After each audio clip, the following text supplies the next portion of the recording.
need support staff to clear the room. Stand up and walk, now. Hello and welcome to The Watch. My name is Chris Ryan. I'm an editor at TheRinger.com, and joining me in the studio, going through succession withdrawal, it's Andy Greenwald! I appreciate the honesty. Today's a very emotionally raw and present day. This is our last podcast in person with each other for a minute. For a little while, man, while you go off into the desert to make your art. Yeah. I'm on a different trip now, man. I just got back from the lake. You've not even remarked upon my beard. Do you have a beard today? Did you really not shave? Do you know how much I talk to my wife about, like, should I shave, should I not? And then I fucked up. I shaved too much of my neck. Are you growing a beard? I was trying to. I'm really in a different zone right now.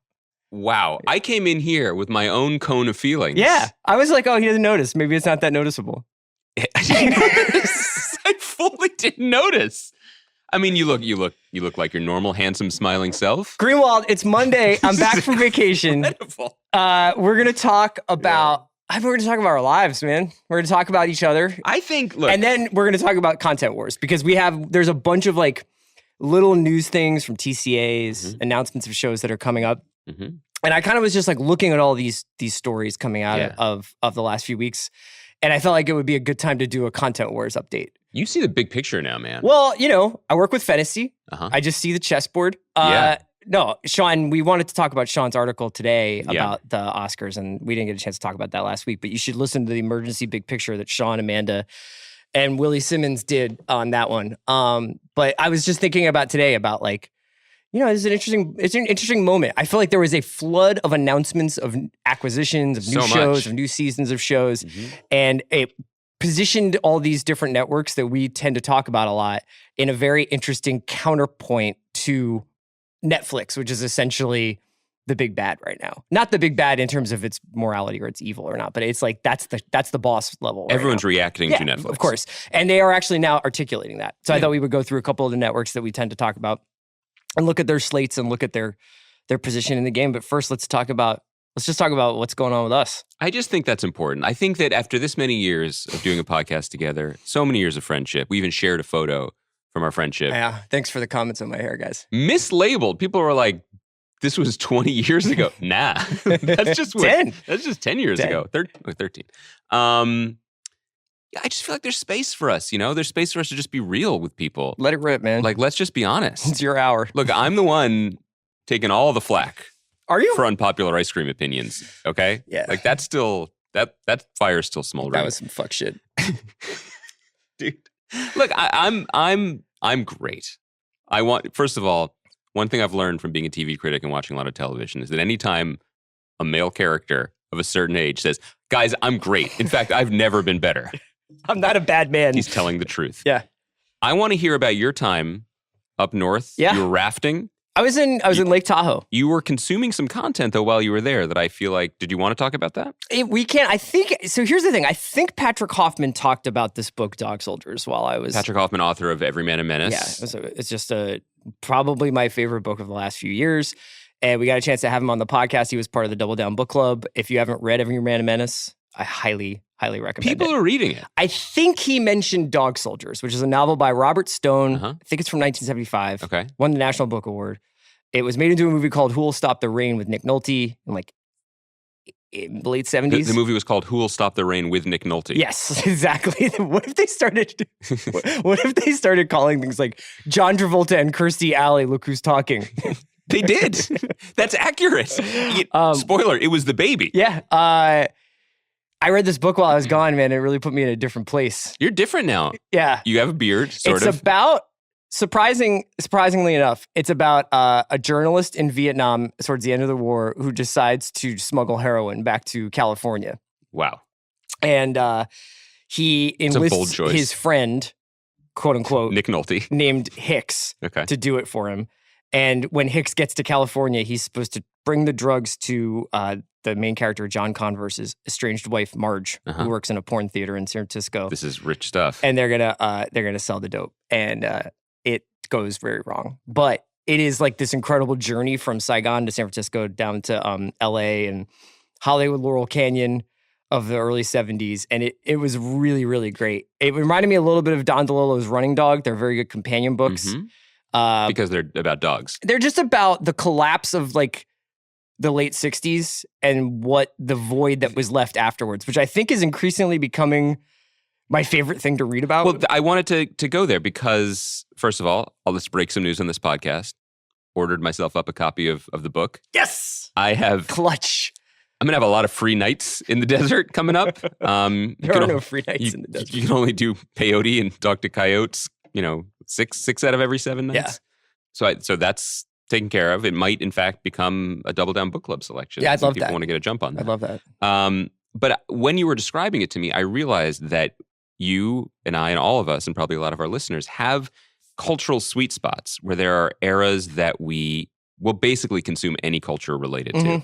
And I think you just admitted it, but I've increasingly realized that for you, it is that kind of late period Vietnam, post-Vietnam reordering of the world, post-hippie reckoning. Yeah. And then there's James Crumley, Last Good Kiss, which was one of our Double Down Book Club I'm kind of wondering whether we're that. Cyclically, like culturally, we're entering into a similar moment right now, where basically like I think that as a society or maybe people's concept of society becomes unmoored from a baseline of like stability, right? And faith in institutions and faith in your own consciousness is starting to falter. And a lot of these characters in Dog Soldiers and in other books from around this era are experimenting with expanding their consciousness or have gone through whether they've like experimented with Zen Buddhism in the wake of the Beats and psychedelia with the 60s, and now they're maybe getting into harder stuff, and maybe they're getting into some of the new age cultier ideas that were around after the 60s, and that's in the air. And there's something about this time, although like I live a pretty sheltered, bubbled life. Well, you've got a beard now, so all bets are off. That's true. I mean, but there's something about the way that this time feels where I think that, regardless of where you are, like you probably have less faith in institutions now than maybe you did 2 or 3 years ago. Well, so I'm putting you totally on the spot. No, that's fine. You want to throw out a couple other pieces of this era's canon for you? Yeah, I said, Running Dog, which is a pretty underrated Don DeLillo novel, which is about it's very complicated, but it's essentially about a countercultural like literary journal and an investigation into political corruption. But it's DeLillo, so it's not really about that. I think obviously like White Album is a sort of seminal text for that period. Not the Beatles record, but the Joan Didion. Right. And then I think honestly we've talked a lot about this, but James Crumley is a detective novelist who was essentially writing in the vein of Raymond Chandler, but was writing about these kind of burnouts out in the West, from Montana to San Francisco and points south, that were kind of grappling with this like rapidly changing modern society. So I think that those are some of the big ones. I'd throw an author named Newton Thornburg onto there. Cutter and Bone and Dreamland are 2 books. For me, can you tell it's August that we're talking about early 70s? No, this is great. This is great. This is the kind of stuff that you can't get on any other popular podcast, or even this one, which is losing readership or listenership by the moment. I think my era for cultural whatever is like 81, 82 to 87. If it's in that period, I am completely obsessed with it. I feel like my childhood is... But not like Goonies. No. Literature, movies. I think for me, because that's an era that I remember texturally. Like I remember when things looked the way they do in those movies, but I was very little and had no interaction with it, of course. And yet, it feels like it's constantly slipping out of my grasp. Like I feel like I should know it. It was happening, but I was in kindergarten, right? So I didn't know it. In kindergarten, watching Crimes and Misdemeanors. This is based more on a sort of weird, creeping, like nostalgia feeling. Like you just kind of want to touch it and understand it because you were there, but you weren't. And for me, like I think it's brought on by a lot of music. I feel like my childhood was soundtracked by the horns on Paul Simon's Graceland and the horns on Billy Joel's An Innocent Man. I feel like those are like Citizen Kane's Rosebud Sled for me. Oh man, can I tell you something? Quick aside. So there's a radio station in Lake Tahoe called The River. Classic. This is good stuff already. And I was driving back from rafting. Down A? Dare you say it? They had it was really funny because like I just didn't we just had a rental car, and it wasn't like we had Sirius and I didn't plug my iPhone in, or so it was just like letting the radio do it. And they were like, it's so funny, like when you go back and they're like, you're not gonna believe it, but coming up next, 7 songs back to back. And you're like, congratulations, guys. Commercial free. Things have changed. And you're driving along Lake Tahoe, and a lot of the architecture and the sort of like campsites and stuff look very Camp Crystal Lake. They look very 80s.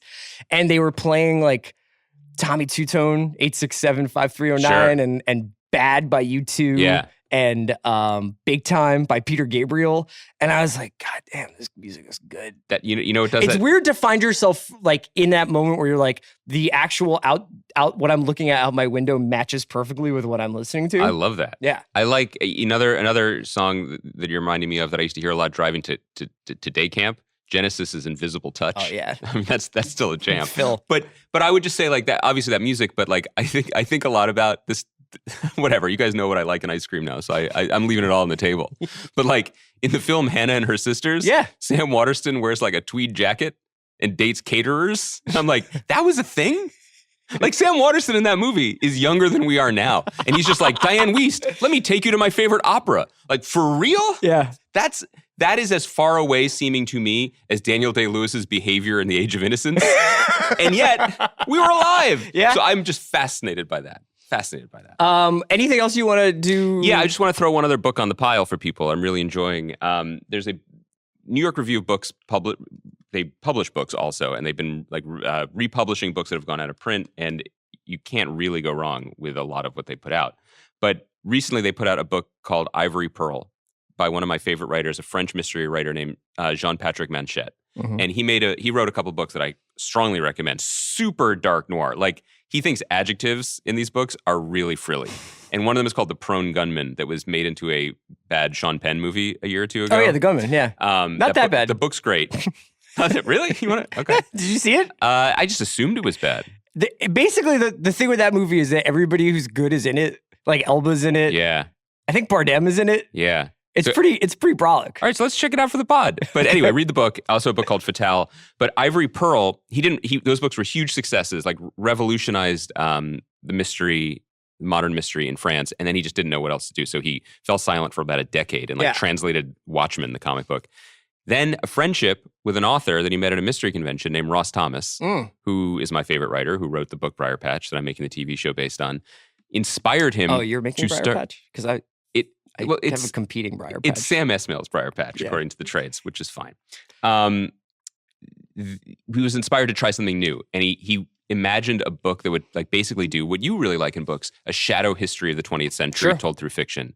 And Ivory Pearl is going to be the first book in the series, and it goes from Paris to Cuba to Hungary. It's set in the 50s. Oh, wow. It is awesome. Did he finish? He died of cancer the same year Ross Thomas did, and he didn't finish this book. So it's an incredible feeling of reading this book, feeling like you can hear the engines and the propellers starting on what was going to be this incredible alt history, this literary adventure, and it doesn't end. And his son wrote this introduction, and the book ends with Manchette's notes how he wanted to end the book. Wow. It doesn't even end with anyone finishing it for him. And I really recommend it. I recommend his other books. I did want to ask you, since this is just fun time variety hour, how do you feel about unfinished business? Like, are you a fan of books or records or movies that were never finished or finished by others?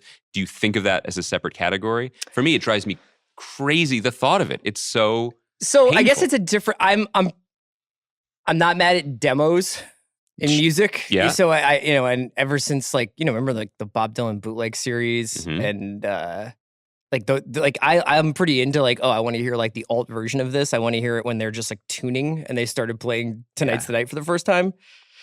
But when it comes to movies, movies and books, like I don't really need it to be finished by someone else. Yeah, I kind of don't want it to be finished. I understand why, I know there are like a long-running fantasy and sci-fi series that people have come on to finish because we were talking about a major investment, but also like a major emotional investment on the part of fans. Like A Song of Ice and Fire by George R. Martin. There's isn't Wheel of Time? I don't want to get it wrong, but one of those is has been finished by someone else. I am such a completist though, even about in my mind. Like it's probably on some level like fictional OCD or something. Sure. You know Sue Grafton, the novelist, novelist who wrote A is for, B is for, and she had this long-running series. Big book and playing airports all over America. She passed away, before writing the Z book. That's a bummer. Her last book is, I mean, it's a bummer for 100 reasons. She seems like a wonderful person and left behind a family and a great legacy of literature, but she didn't get there. And she said that out. She's like, I'm going to write 26 books, I guess. That's wild, right? Yeah. Makes me crazy. We should transition to talking about things on TV. I do want to say, because Chris asked me this on the mic, off mic before we started, I'm going to have time to watch stuff, and we're behind. The shows that I'm excited to check in on, either for Thursday or Monday or a combination of the two. Insecure is back for a third season. Mm-hmm. I love that show. I'm very eager to watch it. You should check out the recapables. Trayvon, Allison Herman, and Micah Peters did recapables on that one. Yeah. Also nice to see a show really like rise to its moment. Like that's kind of it's almost old fashioned that Insecure is in its third season and everyone's like, oh, this is great now. And it has a whole community behind it. Lodge 49, interesting show we've heard some things about on AMC. And then it's airing on AMC with Better Call Saul, a show that you are a season behind on, but I'm getting caught up actually. Are you? It's good, right? It's great. It's Better Call Saul. It's almost like too good to remark upon, but I don't mean that to be like faint praise. No, it's just brilliantly engineered excellence. And although I will be interested to see, I loved watching that show. We have to talk about it though, because like it is one of the most interesting examples of IP colliding with originality, and this idea that this like train is hitting the Breaking Bad station pretty soon or soon enough. So we will get to all those things, and a couple of other things coming in August. We obviously have Ozark coming back. That's why I'm leaving, honestly. And Jack Ryan will be on Amazon. So there's a lot of stuff coming, and that I guess leads us up to talking about the content wars. So why don't we take a quick break to hear from our sponsor, and we'll be back and we'll kind of go through all these networks. Today's episode of The Watch is brought to you by Udemy. Udemy is the largest and most accessible online learning marketplace with the most courses, teachers, and opportunities for students everywhere around the globe. Udemy has over 65,000 courses from coding to comic book art available anywhere on their website and app. So whether you're at home, at the desk, on the computer, or using their app, Udemy gives you access to new knowledge wherever you are. Udemy is a great learning tool and has helped students all over the world improve their skills, their careers, and their lives.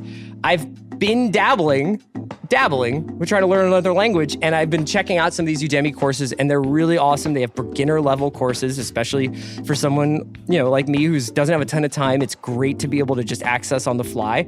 So I recommend, if you've been thinking about learning a new trade, a new field of knowledge, a new skill, check out Udemy. Go to ude.my/watch right now, and you get 90% off when you sign up for classes. And make sure you download their app for your phone so you can stream your studies wherever you are. That's ude.my/watch, ude.my/watch. Greenwald, we're back. I just want to say also, before we get into the real conversation here, that we have these shirts, man, and they're like a hot property. I love this. Watch t-shirts. It says "Great job, Bransky" on it. You can get them at ringer.com/shop. The last time we had them, we sold out pretty quick. So cop a shirt if you want it. It's quite lovely. That color would really complement your beard. Well, it would complement my tanned. I have like a tan now, so my eyes are popping. So maybe that, I don't know if it would be too intense. You look a little ruddy, like you've been out doing some like work with the dog soldiers. That's what you look like. That's what you think? Yeah. Is that a compliment? You're smiling so big right now. This is a compliment. No, that's not. You. I don't like ruddy. Like Irish washerwoman? No, first of all, clean clothes is never something to be ashamed of. No, I just mean like, in movies when people like smugglers land the plane at the airfield cut out of the jungle somewhere. Yeah. And there's the guy in all khaki waiting for the delivery. Yeah, Jeff Fahey's there. That's you. Okay. That's ruddy. That's what I'm picturing.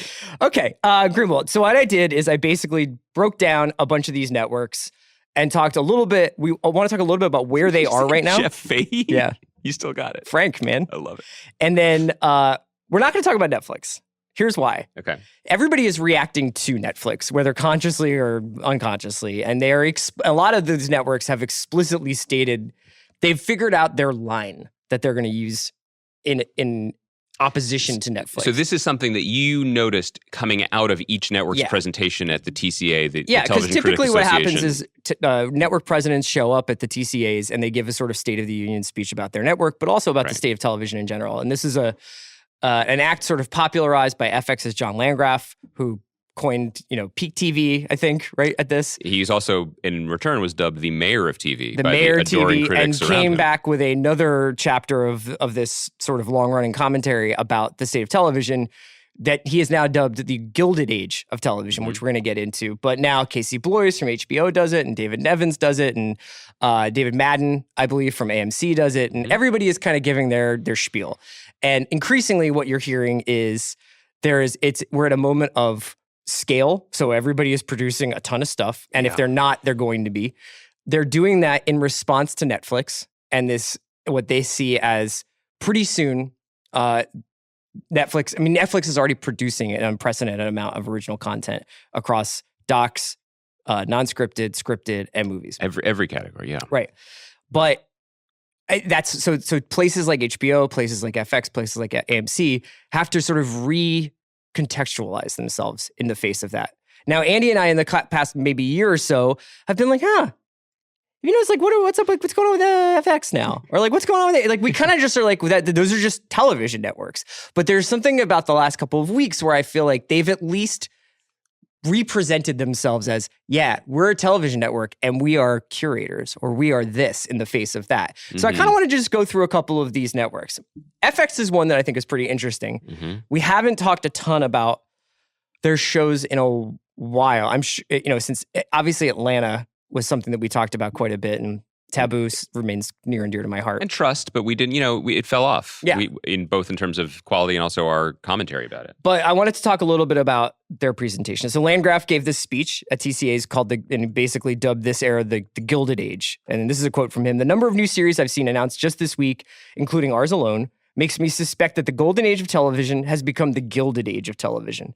There is an epic battle between various now very large companies that are going to be competing in the streaming business. And as long as that competition is red hot, and as long as those services are scaling up, I think there's likely to be a fairly substantial investment, even increasing investment in scripted content. So I think my earlier estimates that peak TV would have peaked are wrong now. I think it's a ways away." And in almost response to that, FX announced a frankly mouth-watering slate. Yes, this was classic FX, which, I think it's because of the stability of the leadership over there. Landgraf at the top, and Nick Grad and Eric Schreier just below him. And Grad's been on the pod before. Yeah. And Gina Balian. They are a very consistently managed company. I mean, obviously, we'll see what happens with the Disney sale, but one of the benefits of that has allowed them to basically stay the course. And they did not overreact or underreact to all the upheaval in television in the last 2 years. And I think acknowledged well before we even noticed the potential disadvantages of the heavily invested auteur model that they had trailblazed, right? And we talked about that by heavily investing in Louis C.K. and Noah Hawley and Ryan Murphy, you run the risk of having a year where those people don't really feel like doing their signature shows because you've encouraged them not to, or you run the risk of Louis C.K. becoming, the news coming out about Louis C.K. and severing your business relationship with him, or Ryan Murphy going to Netflix. It does seem like they were aware of that behind the scenes, leading to a classic FX day at TCA where Landgraf can stroke his chin and speak very wisely about the state of play, and then, sort of politely cough and, almost as if business is beneath him, unveil this dope slate that seems ready to compete with everybody on FX's term. So FX is a really good example, as is HBO, who we will get to, of in the face of scale, they are eventizing. They made every show that they announced feel special. It's not, even Fargo, which they announced is returning for a 4th season, it was the splashiest possible announcement for Fargo. Not in terms of the scale of the announcement or anything, but just if I said, hey, Fargo's going to come back, you're like, oh, cool. I love Fargo. If I told you Fargo's coming back and it's starring Chris Rock and it's set in 1950s Kansas City and it's about a crime war between 2 criminal syndicates, one Italian, one African-American, you're watching it. Yeah, and because the other thing about this is, no one is going to say this. I have not spoken to Noah about this. I've not spoken to Nick or anyone at FX about this. But this does seem like the best case scenario version for Fargo, which I'm not alone in saying this, I thought went a little too heady in its 3rd season. It did not entirely work for me. The 2nd season was the most beautiful marriage of head and heart. Sure. It was, and look, it was a gang show. And that's what people really like watching on TV. This version of it, with this story, in this era, with that actor, they waited for the right moment. It makes the decision to let people call their shot. It makes it look incredibly smart. Yeah, and then they basically announced a series of event-style programming. Shogun, which is about as event as you can get. It's an old-school miniseries. It was a huge miniseries back in the 80s with Richard Chamberlain. They're remaking it. It's set in feudal Japan. They've also got Devs, the Alex Garland show starring Nick Offerman about a mysterious sci-fi, a mysterious software developer. And Sonoya Mizuno, who was in Ex Machina. Yeah. And I believe was in the suit at the end of Annihilation as well. This is the first fruit from what I'm sure was a very lucrative investment in Alex Garland with an overall deal announced a few months ago. Yeah. So you've got Shogun, you got Devs. The thing I'm most excited for, possibly, is the untitled Gwen Verdon, Bob Fosse show with Michelle Williams and Sam Rockwell. It's great. Which is executive produced by Lin-Manuel Miranda and directed by Thomas Kail, who obviously the team behind Hamilton. People who've listened to this podcast for a while know that All That Jazz is one of my favorite movies. And the idea of Sam Rockwell taking on that role that Roy Scheider, did so well, it'll be a fascinating experiment. And the other thing that I'll say here is that this might be, I know nothing. I know no tea leaves here, but some of the speculation about the Disney-Fox the purchase, where Disney was buying the Fox assets. There's a catastrophic version of this where the stable culture we discussed at FX is shaken to its core or picked clean for parts. But there's another version of it where Disney looks at what it has and what it doesn't have, and what it doesn't have is a prestige arm. Which they've suggested that they will invest in FX and Fox Searchlight. And if that's the case, FX is putting its absolute best face forward, saying, we can't compete on this, we can't compete on that, we're not going to do a cake baking show, but we will get a newly minted Oscar winner and Michelle Williams making something that is going to gobble up headline space on culture blogs. It's going to dominate Twitter. It's going to win awards. And on top of that, it might be really good. Yeah. It's smart. FX has always been I think the FX had gone through a period of transition and they've arrived at something. Another network that has obviously gone through a period of transition, even though they've had a consistent bell cow in the Walking Dead franchise, is AMC. And AMC is interesting because I think that they were accidental forerunners in prestige TV. I don't mean to belittle their accomplishments, but having Mad Men, Breaking Bad, and the early season of The Walking Dead all in around the same era gave them this foothold. And then I don't know that we really feel like they've done what we had hoped with it. You know what I mean? Like, I think that they've in recent years fallen a little short of expectations given where they were, say, 10 years ago. Yeah, and I think the line on AMC has been they don't have the ammunition. It's AMC Networks does not have the deep-pocketed corporate overlord. They don't have a phone company behind them. They don't have endless, apparently, investors' faith and capital behind them. So they were in many ways the best positioned for the future, but what they really were was the best positioned for the previous era. Yeah. They were in front of everyone in terms of the auteur era, in terms of allowing talented people to take the scripts that they used to get other jobs and make them, which is the case of Mad Men and Breaking Bad. They took the chance on Walking Dead when FX famously passed what was originally developed for broadcast TV, which is shocking to imagine now. It's not a sad story. I don't know why I'm trying to use that kind of terminology.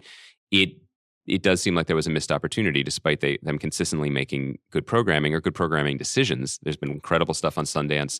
The investments they've made in foreign co-productions has paid off for them. Well, we really liked, I really liked McMafia. McMafia was a recent example of that. And also Honorable Woman?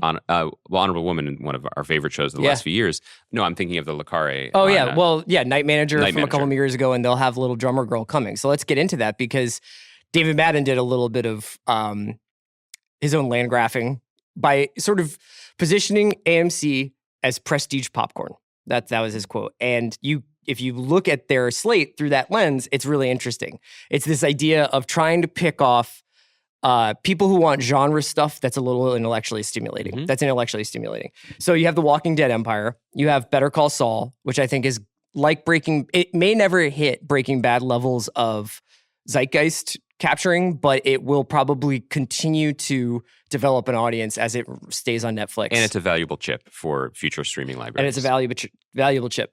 McMafia is going to come back for a second season. I'm happy about that, but I know that some people thought it was kind of empty, but I didn't, you know what I mean? And then there's a couple of things that they've announced. One thing that was pretty surprising to me was that they got this Jason Segel show, which sounds really interesting. It's an anthology series called Dispatches from Elsewhere, and it's about a group of people, unrelated people, who discover this is just the log line, a puzzle that sort of pulls back the veil on like what they see in real life. Doesn't that sound a little bit like Utopia, which is the British series that was famously going to be adapted by Fincher, right? Gillian Flynn and David Fincher for HBO? There's a budget, fallout over budget. It is now straight to series at Amazon. I think it's about people who find a graphic novel that unlocks something. Yeah. So Segel hasn't done a TV show since How I Met Your Mother. Mm-hmm. He's obviously a really talented guy, so it'll be really curious to see that. They also are doing a horror show called Nosferatu, which is from Stephen King's son, Joe Hill. And that was part of their script to series development, which is essentially they set up writers' rooms for these possible shows, and they look at multiple scripts rather than, hey, write one thing, shoot a pilot. We'll all take a look at the pilot and decide whether to move forward as a series. They look at it as, okay, we feel like we know where this is going and this is solid. Let's move forward with it. One thing that AMC has been in front of with good results and maybe not mixed results has been trying to adapt to the climate within their financial situation. And one thing that they got roasted for during their height of their success with Walking Dead was the sort of bake-off where they would have people prepare tons of material and scripts and whatever, and then they would present them, and then they would say, okay, you get to make a show. What you're speaking to about basically funding the short-term expense of building a writer's room, writing the scripts, it sort of strikes a middle ground between, you know, the older model, which is what I'm doing right now, make a pilot, and then you see, or the straight to series, which is just, you know, which is the real hammer blow that these deep-pocketed companies can do because they can afford the loss. When they get a Reese Witherspoon attached to something, it goes straight to series or whatever. Yeah. And they can eat it if it doesn't work, basically. Yeah. But that's something they do often. I think they did that with Lodge 49, which we're going to talk about soon. And they did it with Strange Angel and then decided not to make the show. And then that show is picked up by and made by CBS All Access. Oh, interesting. AMC also notably has Little Drummer Girl, which we mentioned. It's a John le Carre adaptation with Florence Pugh and Alexander Skarsgård, and it's directed by friggin' Park Chan-wook. Sometimes I'm just so like, crazy. How the fuck does this happen? You know what I mean? Like it just seems like they're playing roulette with my mind, and they're just like, yeah, you like this and you like this. Let's put it all together. I can't wait for this, though. I have to say the one thing, and I wish I could speak on it more, one of the things that has blown my mind switching sides in the TV business is when companies, you know, part the curtain a little bit, and they're like, I'll take a meeting with someone, and they'll say, well, we've got this going on. And it does seem like genius bingo, where they're like, we have this writer whom you worship working on this bizarre idea of a period piece. Oh, and this guy who's won the Palme d'Or at Cannes is going to direct. And it's okay. And it's so much more speculative than even things that we talk about here having been announced and thinking they're never going to happen. Sure. This stuff is fueling the business. By the way, right that's now. why we're not doing Apple for this, because I don't even know what to say. I don't know what to even say or do about Apple either. Until they make a television show. Yeah. Then we'll talk. Okay. I still, and I say this with expectation and excitement and affection. I think they're great at the business they're in, but that currently is the press release business. And when they make a show and they explain how we're going to watch it, we'll talk. I also just want to mention that I'm excited for this show that's coming on AMC called In the Middle of the Street, which is a West Philadelphia set family drama written by Coleman Domingo. Sounds pretty good. Yeah, David Madden, who took over AMC Networks from Joel Stillerman, who went to Hulu and has since departed from Hulu. I sat with him once. He's a very nice guy, very smart guy. And it was interesting that when AMC had an opening, they went to a veteran manager who, prior to AMC, was in charge of scripted at Fox. And that might bring some of the popcorn elements, the prestige popcorn you were talking about. Let's talk about HBO. Yeah. Obviously, I guess it's worth mentioning that the HBO and The Ringer have had a relationship, and we've been, as many people know. I like the Facebook. What's the relationship status? Well, no, I mean, like, obviously Bill has a relationship with HBO, and Andy and I were on HBO, albeit briefly. I mean, we basically had the same run as Luck, though. I thought we were on the bubble. Yeah. Oh, we're not. Are we being brought back? For what it's worth, we were never officially canceled. That's true. I haven't really seen this sort of save After the Thrones billboard campaign that we've seen for hashtag, bro? Just like the people who loved the Naomi Watts show Gypsy fucked around and got a billboard on Sunset Boulevard. Like, hello, we're right here.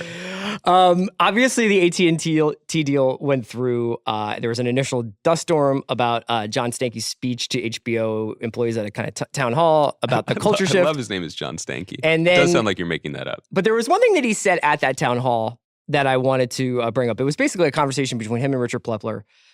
And he brought up one thing that I think is something to keep an eye on as we go forward in the next couple of years. And it's this. A broad theme that I believe is occurring in the industry is there aren't going to be an unlimited number of platforms that have direct-to-consumer relationships. There will be a select number of platforms that have direct-to-consumer relationships. It's not going to be 10, and it probably won't be 2, but is it going to be 8, 6, or 4? Now, I don't know if it's 4, we need to be one of the 4, and if it's 6, we need to be one of the 6.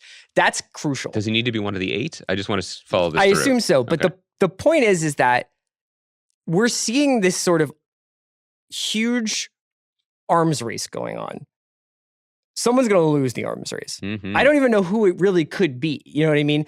But there will be an era of consolidation at some point. Yep. Right? Like they will bring the good stuff over, drop the bad stuff, and we will be left with 5 things to choose from. And maybe it's your Disney over-the-top app that also, and you get ESPN over the top as well. There's Apple, there's Netflix, and then there's this AT&T Time Warner thing. And then after that, I don't know. You know, Hulu obviously. Well, Hulu will be Disney. There's a lot of stuff out there, but now outside of that, and that's where the FX is. I guess FX goes into Disney, but AMC's and Stars. Yes, that's where the real question marks start to come. Right. That being said, and also there's the whole Scripps business, by the way, which is unscripted mostly, so we don't talk about it. But like, there was an article on Grub Street that I recommend a week or two ago about what's going on with Food Network. And it was pretty interesting. The head of the network was just like, look, I'm in the television business. I'm not in the teaching people how to cook business or to like good food business. Like enough people like watching home cooks screw up cupcakes that we're fine. That was basically the subtext, because we don't even talk about the fact that Netflix in its spare time was like, I'm just gonna eat your whole life too. Yeah. I'm gonna just eat the heart out of you from the high end with like Ugly Delicious and Chef's Table, and the lower end, like Nailed It. Yeah. So it is happening to everyone, and they're responding in different ways. Well, I want to talk about what HBO is doing in response to that. But first, let's take a quick break to hear from our sponsor. Today's episode of The Watch is brought to you by The Black Tux. Wedding season is upon us, and when you're bringing a date, you want to look fresh. That's where thebblacktux.com comes in. It lets you rent awesome suits and tuxedos in all styles online. With The Black Tux, you can take your style to the next level in funky, cool options like the Emerald Shawl tuxedo, and then you blow it out for your big one-time event, and with free home try-on, you can feel the quality and see the fit months before your event. After ordering, your suit will arrive 14 days before your event. If anything is less than perfect, the Black Tux will send you a new replacement right away. You wear it, you turn heads, and then you send it back 3 days later. It's that easy. Shipping is free both ways. We've been using Black Tux for any of our after shows that we've been doing where we have to get dolled up, and we love the experience. You can pick cool suits, you get the tux. Who really needs to buy a tux, you know? Unless you're a member of the Roy family, you don't need a tuxedo. That's right. Yeah, so just go to the Black Tux and get souped up. To get $20 off your purchase, visit thebblacktux.com/watch. That's thebblacktux.com/watch for $20 off your first purchase. The Black Tux premium rental suits and tuxedos delivered. Today's episode of The Watch is brought to you by ADT. Is your home an ADT home? Get ADT and help protect against break-ins, fire, and carbon monoxide. For a limited time, get ADT's lowest rate starting at just $28.99 a month from the most trusted name in home security. That's just $1 a day. ADT is the first security company to help keep you safe at home and when you're on the go with the new ADT Go app. Not to mention, ADT Go also offers a family locator, private messaging, automatic check-ins, and safe driving reports. It even includes an SOS button with 24/7 emergency response. And you get ADT Go with a purchase of any security system. Go to ADT.com/podcast to take advantage of ADT's lowest rate. ADT tested, trusted, proven. With 36-month monitoring contract, early termination, installation fees apply. Excludes taxes and fees. Applies to traditional services only. Certain markets excluded. Licenses available at ADT.com. Okay, so we're talking about how HBO is responding to this moment. And, you know, it's interesting what's come out since the merger because there's this piece on RDEF. Is RDEF your pet name for it? No, it's just like that's how it's RDEF is the name of the site. Oh. But it's written by Matthew Ball, and it's basically this huge piece about the state of HBO and where it's going, multi-part piece.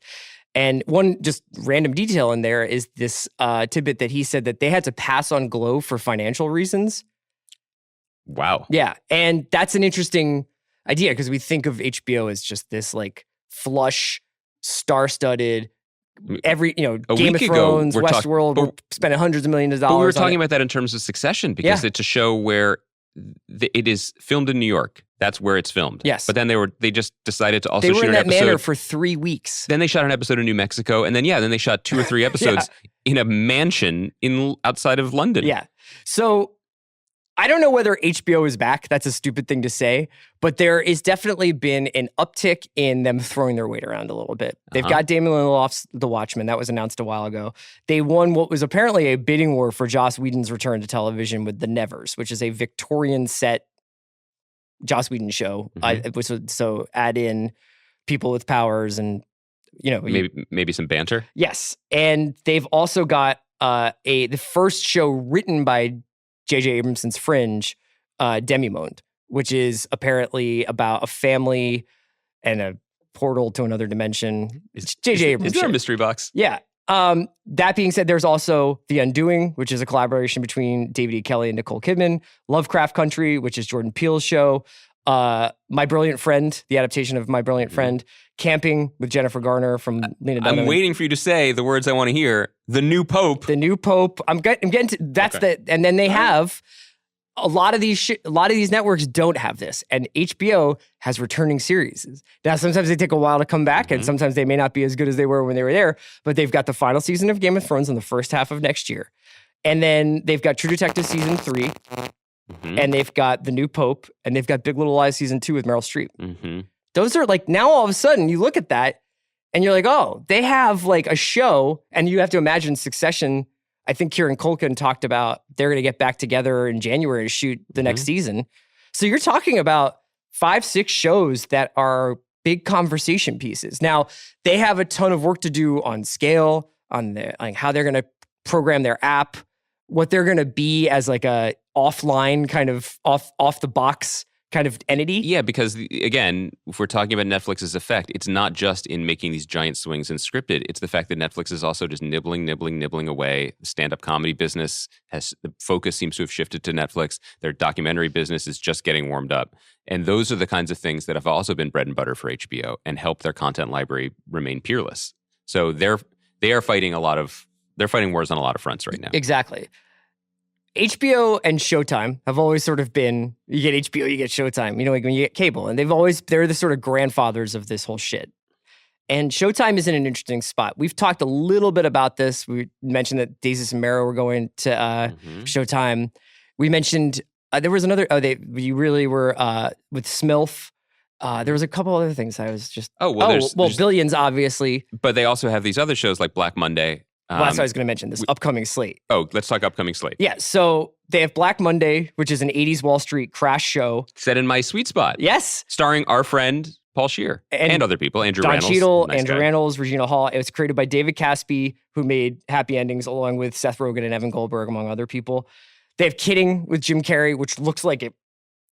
Michel Gondry show. Yeah, it looks like it cost a lot. It doesn't. It just looks like a movie. And this is the thing with this new slate of Showtime stuff is no one show exemplifies. I think we've had a delay when Prestige TV was first hitting. We're like, well, this is where the 70s American cinema is going to the spirit of 70s American cinema is going to be alive in Prestige television. And then we talked about how the genre movies of the 90s and early aughts that we grew up with will now move to the small screen because everything is IP and superheroes on the big screen. Mm-hmm. I don't know that we actually saw that. This Escape from Dannemora exemplifies that to me. Yeah. And it's on Showtime. And it's a miniseries. And it looks like a movie. This is the thing, is like as the small screen has started to resemble the big screen more and more with these filmmakers and these, frankly, auteurist filmmakers, I feel like when you watch these shows now, you're like, oh, this is the movies. We are getting and now a lot of these shows fall victim to too much fat, and we will see with some of these limited series, whether that was an 8-episode show that should have been 6 or a 6 that should have been 3. But for now, just watching the trailer, Escape from Dannemora looks incredible. It looks incredible. It also looks like it understands a very specific tone, the hardest tone to do, which is serious but funny, absurd but engaging. Yeah. And increasingly, and I say this as someone who's making a big bet that TV will support this and audiences will find it. It seems like TV can do that. Sure. That you can show audiences a lot of different speed pitches, basically. Succession is a perfect example of that. Exactly. And although that was, even for me, an adjustment, it took a minute to sort of catch up to it and understand what was coming. When it premiered last year, obviously I was in ecstasies for other reasons, but Twin Peaks is unquestionably a win for Showtime. I think when they announced it, everyone looked at that and thought, well, it's sort of a strange home for it, but Showtime needed to get into, the rush on reboots and also some existing IP, get some good press, get back into that prestige-y business that everyone else seems to be in. What it was really accomplishing for the network, I think, was hanging a sign outside of its door saying, we're open for business. We're ready to get weird, to play around, to experiment.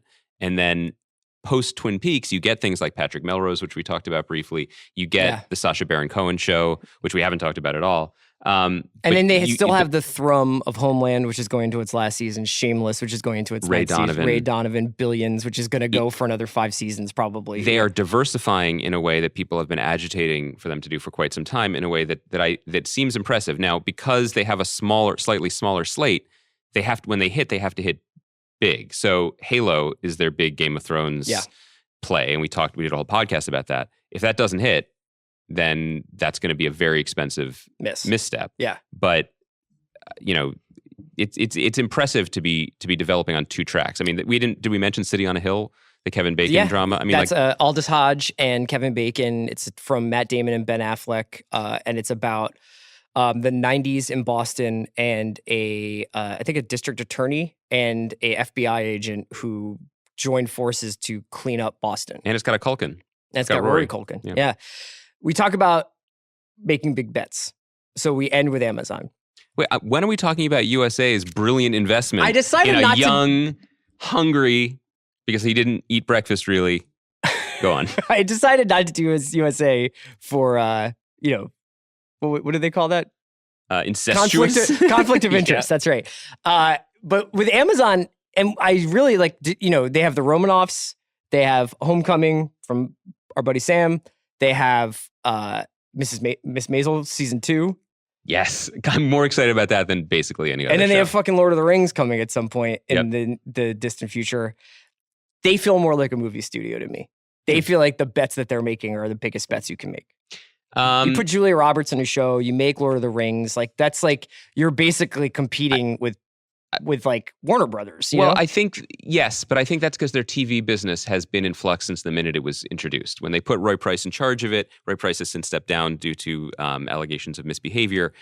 The decisions he made were clearly driven by splashiness, potentially by ego or peak. Like making a deal with Woody Allen that's not necessarily in 2016 or whenever he did it, regardless of the politics around making the move, that is not a business decision. That's a press release generating, I want to work with a filmmaker who's made great films decision. You know what I mean? Jen Salke is now in charge there, and she's been in charge since April, and she came from NBC. And so the decisions that will be made now for the next year that we'll start to see play out in the next year and a half to 2 years, that will say more about it. Because the blockbuster part of it, which they have the ability to do, they have the money to do it, they have a whole separate department now, reporting to Jen Psaki, but a department devoted to event series, to the biggest possible things. So, yeah, but maybe this is the best way to cap off the whole conversation.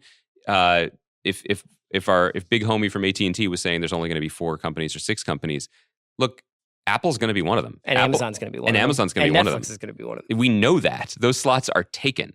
Apple, we're joking saying they're like being dilettantish about this. They can afford to be. They have a market cap of $1 trillion. Yeah. They can continue to sign Reese Witherspoon for shows that are going to cost $100 million a season, never make them, consign them to whatever room they have the new Newton in, and not even blink. That's not what AMC can do. Yeah. So it is incredibly difficult to try to compare these things. It is almost like making a separate category for movies that are good and movies that are popular. Something we forgot to talk about. Do you want to do a riff on that before we go? There's not much to say now because everybody has had their say about it, and The Ringer has covered this very well, and Sean Fennessy, the sage of old Hollywood, has written really intelligently and insightfully about this. Yeah, Sean's piece today is awesome. If you guys have it, but if you want to know what is going on here, read Sean's piece. But it is so incredibly stupid and reactionary and such an unforced error that I have to say, here's the only take that I wanted to make about it. This sounds like something the Emmys would do. For real. I'm surprised that the Emmys have continued to resist caving and creating a separate category for Best Broadcast Show or Best Show 22 episodes versus 10 episodes. As many, many people, deep-pocketed people, not as deep-pocketed as Netflix and Amazon, which is probably why they haven't done it, but have lobbied them to increase the scope. Because while Amazon has the most money, CBS definitely still has the most viewers, and their shows rarely get nominated.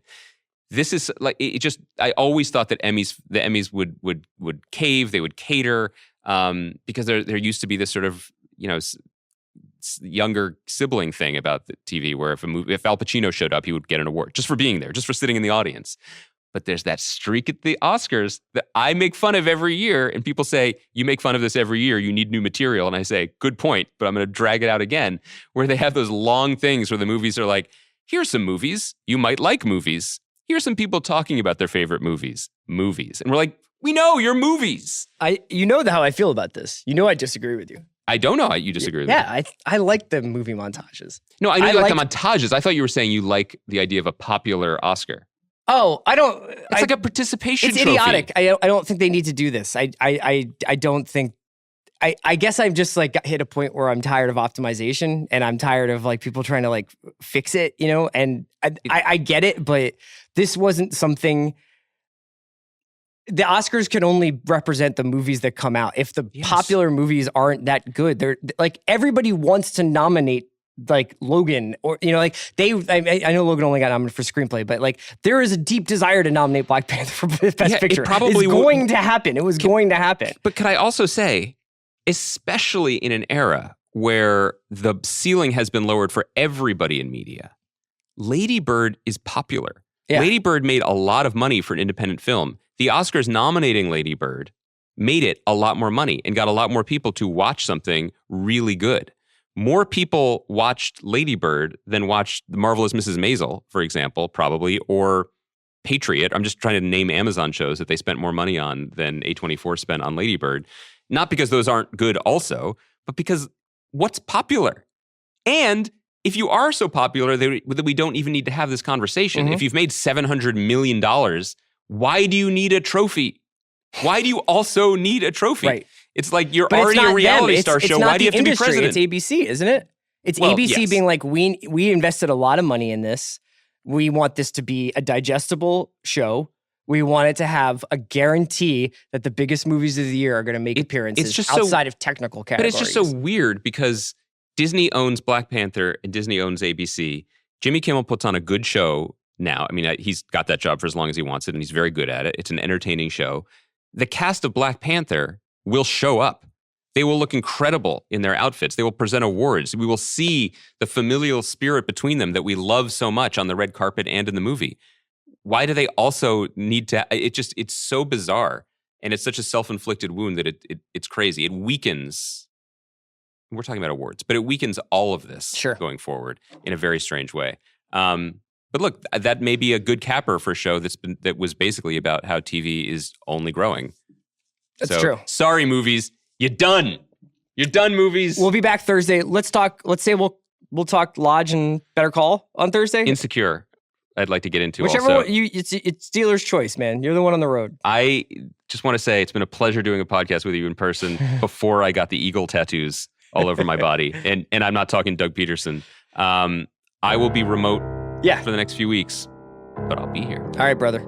Great job, Francis.